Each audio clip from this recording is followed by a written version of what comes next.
இன்னைக்கு ஈவினிங் ஸ்நாக்ஸுக்கு காளான் ரெடி பண்ணலாமேன்னு சொல்லிட்டு ஒரு பாக்கெட் காளான் வாங்கி வச்சிருந்தேன். அத குட்டி குட்டியா கட் பண்ணி எடுத்துட்டு, அது கூடவே கொஞ்சமா முட்டைக்கோசும் கட் பண்ணி எடுத்து வச்சிருந்தேன்.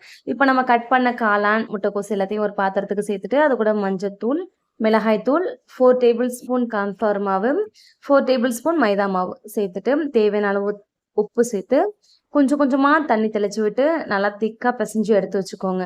ரொம்ப தண்ணி ஆயிடுச்சுன்னா, நம்மளுக்கு உதிர்ந்து உதிர்ந்து ஓடிடும். அதனால கொஞ்சம் திக்கா இருக்கிற மாதிரி நல்லா பெசஞ்சு எடுத்து வச்சுட்டு, எண்ணெய் சூடானதுக்கு அப்புறமா நான் குட்டி குட்டி பால்ஸ் மாதிரி ரெடி பண்ணிட்டேன். ஏன்னா கொஞ்சம் கொஞ்சமா போட்டு எடுத்தா லேட் ஆகும் அப்படின்றதுனால. குட்டி குட்டி பால்ஸ் நல்லா வெந்ததுக்கு அப்புறமா அத எடுத்து ஓரமா வச்சுக்கலாம்.